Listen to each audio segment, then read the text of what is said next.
এটা হচ্ছে ব্যানানা বেঙ্গু। তো এর আগেও আসছে অনেকগুলা, এবারও দেখেন ভালোই আসছে আমগুলো।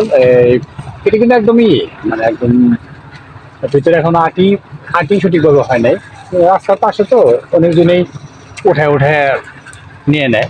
তো এরকম আম যদি হয় তাহলে আমাদের তো আমের চাহিদা মোটামুটি পূরণ করতেই পারে এরকম গাছ। তো আরেকটা সবচেয়ে আশ্চর্যের বিষয় হচ্ছে যে এইখানে একটা গাছ আছে। এটা এবার গতবারই আমি চিন্তা করছিলাম কাটে ফেলাম, কিন্তু সৃষ্টিকর্তার কি রহমত যে এই ছোট্ট একটা গাছের মধ্যে আমরা সাইজ ছোট ধরছে অনেকগুলো। এই যে এখানে ধরে রয়েছে, এখানে ধরে রয়েছে, আমের আম পড়ছেও নিচে দিয়ে রয়েছে, কোনো যত্ন নাই গাছটা, এখানে সূর্য আলো পড়ে না। তো আমার মনে হয় যে আমাদের সবাই বাগানে আমের গাছ থাকা দরকার, কারণ আম যদি থাকে আমাদের পুষ্টি ভাণ্ডার হিসেবে। আর এই গাছে যে আমগুলো আছে এই সবগুলো আছে বাড়িপুর। আমার খুবই পছন্দের আম এটা।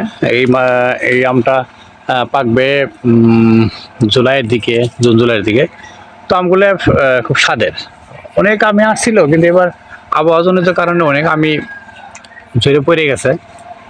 তো আমি আপনাদের আমের পরবর্তীতে রিভিউ আমি অবশ্যই দেখাবো আম কীভাবে করা যায়, মানে আমের গুটি আসার পরে বা আমি হওয়ার পরে কীভাবে যত্ন করতে হয়।